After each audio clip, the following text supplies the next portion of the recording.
Hello, this is Clay Cass, and I've come here today to share my creation that I'm doing right now. My son is getting married, and many years ago, I made a prom dress for a family friend. And he says, "Oh, Mom, that dress is so pretty. When I get married, will you make my bride's wedding dress?" And I was like, "Well, I don't think so, Justin. I don't know that I would ever have the energy to really make a wedding dress." And so here it is, some 30 odd years later, and he's asked me to make boutonnieres for him and his groomsmen. And I was like, he also waited to kind of late in the process to say, "Mom, will you do this for us?" And I was like, I have no experience in making boutonnieres, and I'm not sure if I can do it. And so last week I sat down and I started toying with the notion of making these boutonnieres.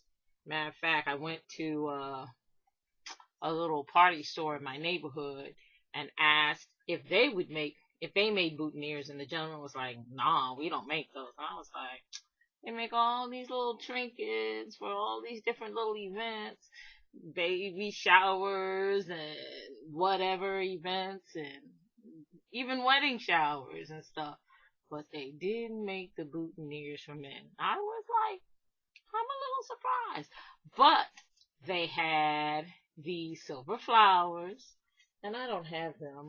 Do I have them? Were they separate? Nope, I left them in the other room. But they had these little silver flowers, and they had these little silver ball things, and I thought, oh, well, you know what? Their colors are purple and silver. I said, well, I'll buy the silver things from his store. So I bought these, the leaves and the silver balls. And I said, well, I'll try it and see what I end up with. So I experimented. I had, long time back, I had bought a set of Wilton flower cutters, and I had tried some flowers, but I hadn't really gotten regular with trying stuff. And so I got out my Wiltons. Matter of fact, I could not find my old cutters because I've been in limbo and in storage, and I got to get rid of my storage unit, but I've got to find the things that I want out of it. I need to reclaim them, which would be a set of these flower cutters. I guess when I find my other set, I will sell one of the sets that I have. But anyway, so I went back out to Michael's and I used a 50% coupon, but I think I might have been a week ahead of myself and that 50% coupon might have not worked, but I didn't go back to double check. So anyway, these are what I ended up making. And these two were my first tries, and I'm not sure if I like them more than the other.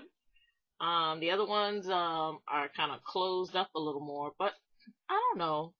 I can't decide if I like it or not.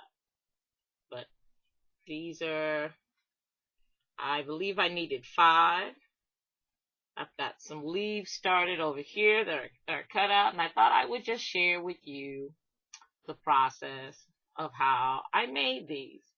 And I did look at some other videos online on YouTube, and I looked at a bunch, and I can't really say who I would send you to, but you know, if you needed flowers that looked even better than what I've got going on, do a search on gum paste flowers.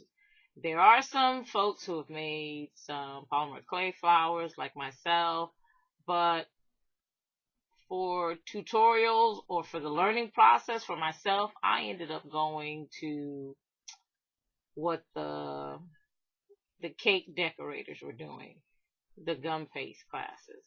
So I looked at some gum paste flowers and some of the process that they went through. I've had these mats since, oh man, for quite a while. Maybe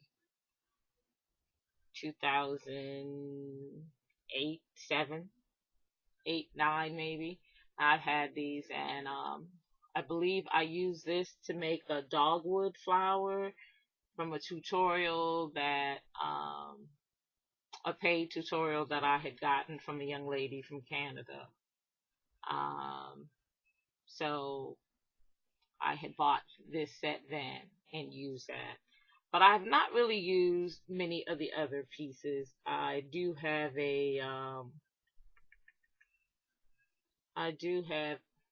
some flowers that I did make where I think I used the centerpiece. But this was the only vein section that I used. I used a couple of these. Today I'm going to turn this over on the back and just use this back surface for making my flower. I'm going to use this veining section to put the veins on my leaf. And like I said, because I ended up going to some of the videos on making flowers with the gum paste, I could never figure out why this one had this split down the back until I watched some of the gum paste ones. I think the gum paste artists use this to lay their wire in it or to make a vein, a straight vein in some of their flowers or leaves. But anyway, I'm going to use this part to make veins in my leaves. So on the back right here, I just took the cutter and I just pressed it in the clay, gave it a little wiggle to make sure that it had gone all the way down. Oops, I hope I was on screen. I'll cut another one. Just laid it there. Let me cut. I think I was using 3. Maybe I can get 3 here. If not, I'll have to put it back through. But I'll just make 1. But that's how I cut. I cut the pieces out. And matter of fact, on my atlas, my atlas starts at 0. I put these on a number 3. And I probably could have, so it would have been 0 is the widest. 0, 1, 0, 1, 2, and I went to the 3. So on mine it was the fourth level up. And I probably could have gone to 4, but since I had done the other ones on 3, I decided to leave them on 3 so that they would at least be uniform. And let's see, I am able to cut 1 more leaf out. So after I cut the leaves out, this clay here is still good. I can roll it back through my pasta machine and make me a uniform sheet and maybe cut out 2 more leaves out of that. I'm going to set that aside. So after I cut it out, I went to the veiner, and this is the bottom of my leaf. This is the top. So I just set it on the veiner and I just use my fingers to kind of press it down. I had tried rolling it to get a deep impression impression, but this is very shallow and it's not really gonna, if I try harder to get a deeper impression, what I end up doing is kind of really messing up the, let's see, so you can see the impressions that I got. So it's a flower. It's not going to have anything much deeper than that. So let's see. To add some color, because initially my son said that the color clay I was working with wasn't dark enough for him. And so I took my pan, let's see, turn it off right. I took this pan pastel and a little paintbrush, and I just made some stripings on it. And I'm going to have to do that to the other one. Let me move these out of the way. Actually, what I did was I really used the back of this to, that has purple on it. So, yep. I also think there are, I'm gonna talk about people. That's not nice, Cassandra, because you know your mother taught you that if you don't have anything nice to say, don't say nothing at all. But I'm gonna be a little bit on the bad side.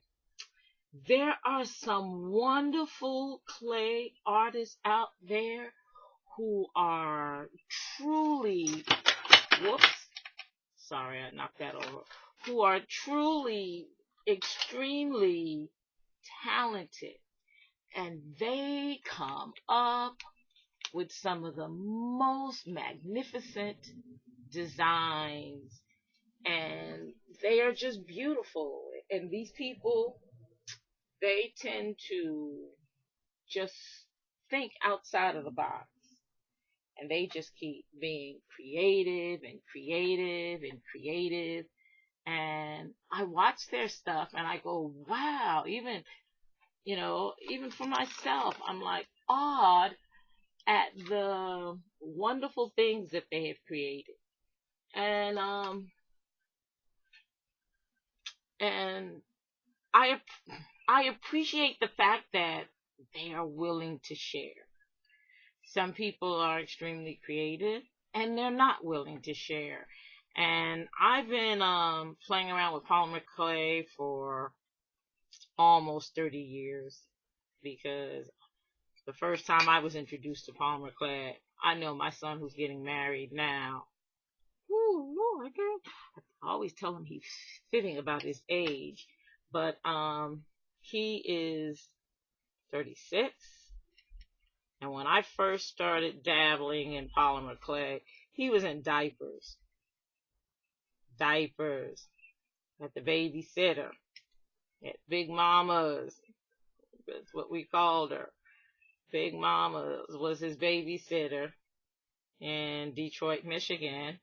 And I remember, and I'm so sorry that I can't even remember people's names, but I remember there was a polymer clay artist who, matter of fact, at the time, she was creating cake toppers for weddings and ornaments, Christmas ornaments. And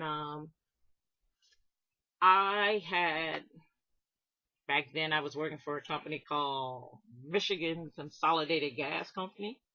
And we had an event where the company was trying to encourage employees. And this is way back, like I said, almost 30 years, if not 30 years. I believe it definitely was more than 30 years ago. My employer at the time, unfortunately, Michigan Consolidated Gas Company doesn't exist anymore. But shout out to all those folks in the big Detroit. They were trying to encourage employees to have activities and hobbies that they did outside of work to, you know, help fulfill their creative juices, help make them more rounded individuals so that they could be more productive employees, you know. And we once had an event where people came and shared their crafts with us. And I remember there was this one lady who was doing basket weaving. And I was like, oh, wow. I remember when I was very young, I had been at camp and we had done some basket weaving. And so I really liked it. So I I got excited about the basket weaving. And the woman told me where she got her reed from at a place out in Livonia, Michigan. And that's not downtown Detroit. But when you live in places like Detroit, have car will travel.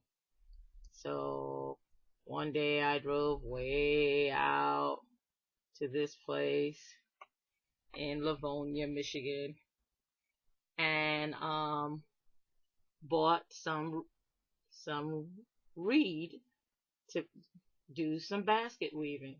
And I really got into it, man. I was dyeing my own reed, and buying books and following patterns and making Easter baskets for my nieces and whatnot, and for my son, having a ball. Well, right next door to this place that sold the reed was a young lady who, as I said, was making cake toppers and Christmas ornaments. And I saw her stuff and I was like, oh, this is really nice and this is very interesting. And I would like to learn how to do that. So she was teaching some classes and at her place, and she was like, oh, bring your cookie sheet covered in aluminum foil, and we'll make ornaments and you'll be very happy. Well, I took this class and I remember driving all the way back to my home on the east side of Detroit, and I was like, oh yeah, okay, yeah, here I am. I got my little ornaments in the back of the car. I had to go to the babysitter to pick up my baby because I did have some family in Detroit, but sometimes, I had just met them after I had moved out there and whatnot. And so I didn't always ask them if they would watch him for some of my creative endeavors. But sometimes I did. But that first time I didn't. I used this ball to help make the ripples. And because maybe I don't know what I'm really doing, some of my ripples disappear when I press out the edges of the leaf. So I kind of like to put some of them back in with the pointy edge of this clay tooler. I don't know what this one is called, but so I just kind of draw with the point of this rubber tip. And I just drew. That's okay. Okay, so when I pick this up, this leaf, or excuse me, it's not a leaf, it's a petal, because it's a flower petal. It has very thin edges, as you see, and so they kind of also have ripples, and No two flower petals are exactly the same. And so that happens too here with the clay. And so that's how I got into polymer clay, from this young lady's shop. And I took my first class, and then from then on, I just kept taking classes and buying more clay and finding more places where I could purchase clay from. I want to do a shout out to Monroe's Craft, and I forget what town it's. I think it may be in Royal Oak, Michigan, is the town. I have to double check where. Oh, wait a minute. I've got a sales receipt over here. Ah, I am a New Yorker, and actually, it's Berkeley, Michigan. I'm a New Yorker from New York City, and when the streets names stay the same, then it's still the same city, but in Detroit, once you cross 8 Mile Road, you're in another city. But I would always say, it's still Detroit as far as I'm concerned. It was all Detroit to me. So, but Berkeley. So it's Monroe's Crafts. Their address is 3954 12 Mile Road, Berkeley, Michigan. And that is 48072. So I'll do a shout out to them. So Monroe, spelled MUNRO crafts with an S at gmail.com is their email, and just monroecrafts.com is their website. And I spent many a Saturday afternoons in there getting my clay.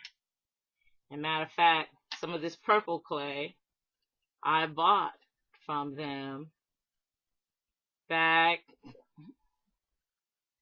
Whew, wow. When did I move? Back in mid-90s, 1990s. I bought some clay from them that when I left Michigan, I took that clay with me, and I just kept it stored in my garage, and now I'm digging out some of this old clay. Some of it's a little bit on the dry side, so it tends to crumble when I cut it. But since I'm working, and this is Fimo. This is original Fimo. That's right. This is not. So this is classic Fimo. And needless to say, did I say 95? It is truly more than 20 years old.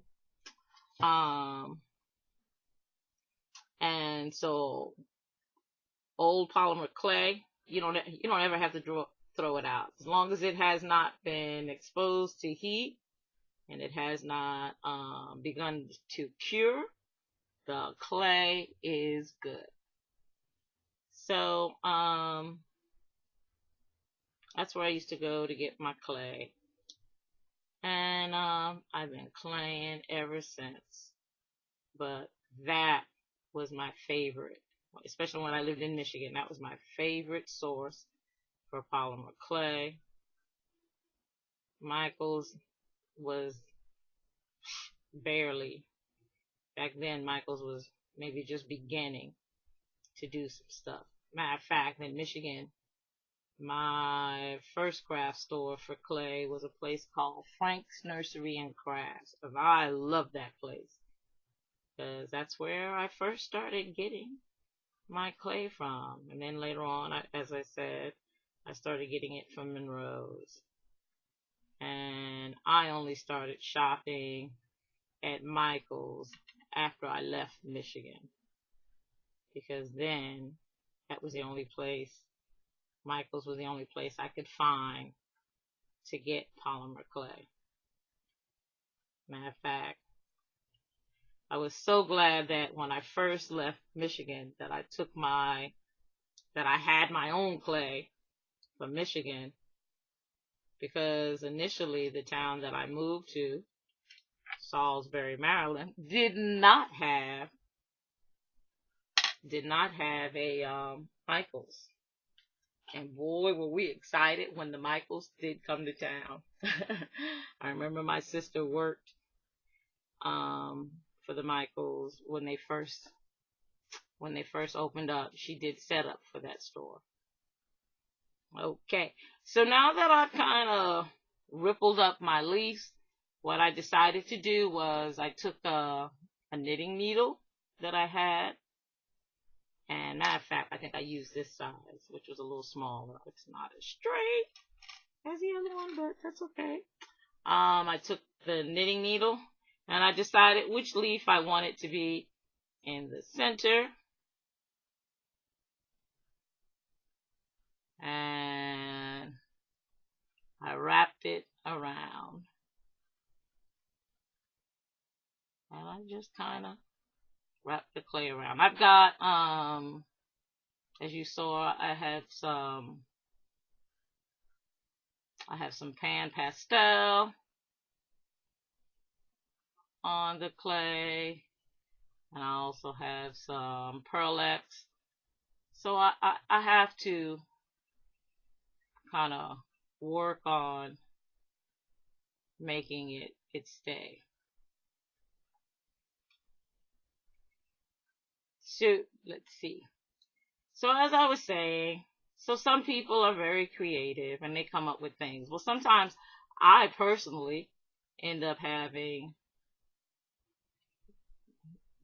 long blocks of times where I'm not as creative and I'm just doing some basic stuff.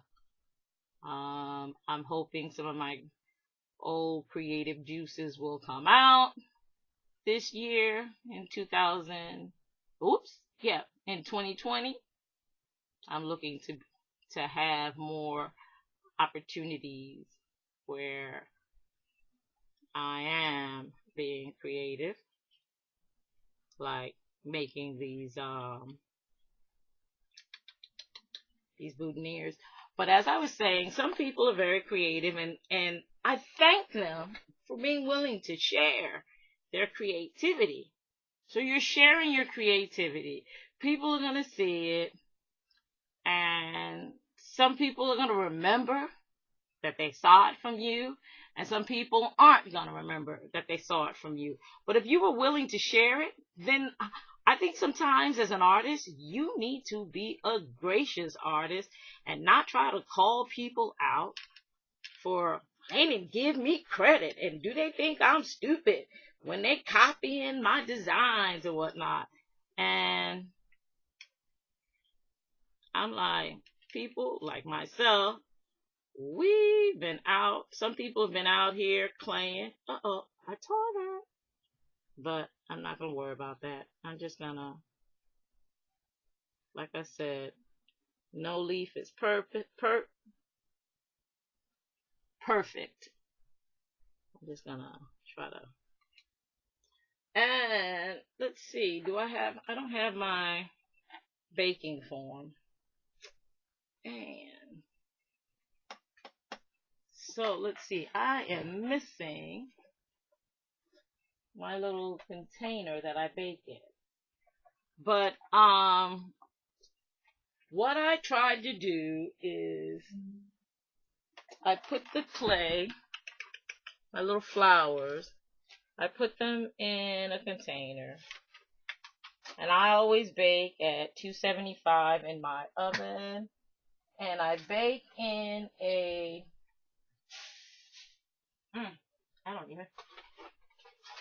I guess it's out. I bake in one of these foil containers in my mother's oven. It's a big oven, and it holds the temperature really well, and so I don't feel a need to have an extra thermometer in it. But when I bake in my regular convection oven, which is like my craft oven, I do use an additional thermometer in it to make sure that the temperature is constant. But my mother's got this big, massive self-cleaning oven from Sears. It's a Kenmore, back where they were really making sure they were still building very good quality Kenmore items. And so I just put it in that container that I show you. I cover it up with either with a foil lid or with cardboard, and I bake for 40 minutes to 45 minutes at 275. And as I said, her oven is really good and constant.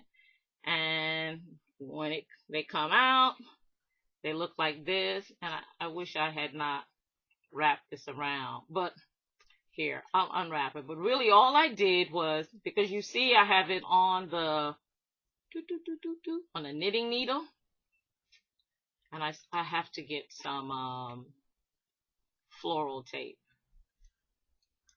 What I did was I stuck this piece in the hole that was created by the knitting needle. I picked up the little silver leaf, put it behind it, and only because I don't have the floral tape right now, I just wrap this around that stem to hold it together. I have to go to the store and get some floral tape because I can't find my floral tape. Because, needless to say, I have too much, and I don't have as good of a system that I should have for putting my things away and knowing exactly where they are. And so that's how I made these. And so, as I was saying, if you're an artist and you're sharing your creativity with the world, there are many of us who are going to say, thank you, thank you, thank you for sharing. We like your work. We appreciate, what you've done. But you take away from all the accolades we give you when you get ugly and say stuff like, well, I don't know why people think they can copy my stuff and then not thank me, and I'm going to stop sharing. Well, if you're going to stop sharing, just stop sharing. Don't tell us you're going to stop sharing. Just stop sharing. But I think it's important to be gracious, I don't know. Maybe I'm wrong because I told you in the beginning, my mother said if you don't have anything nice to say, don't say anything at all. So right now I'm not being nice, but I am speaking out. Be gracious, artists. If you're sharing, be gracious. I shared how I did these flowers. Hey, if somebody comes along and watches what I did and creates some boutonnieres for themselves or for someone else, hey,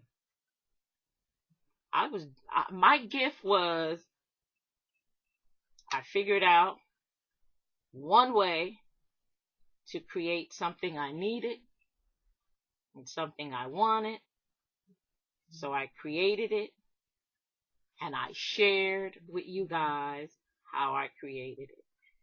And if you use it, fine. If you give me credit, fine. If not, my gift was sharing. And so I'm going to say goodnight for this evening. This gives me my total. I only needed 5, but I'm going to make another one just in case I need one. But I want to say thank you for watching my video, especially if you stayed to the end and you listened to all my rambling this evening. I want to say thank you. Give me a thumbs up if you liked it. Also, if you liked what I was doing and you want to see the other things that I come up with during this wonderful year of 2020, please subscribe. Click on the bell because the bell will give you the option of knowing, right away when I upload something. And I want to say thank you and good night.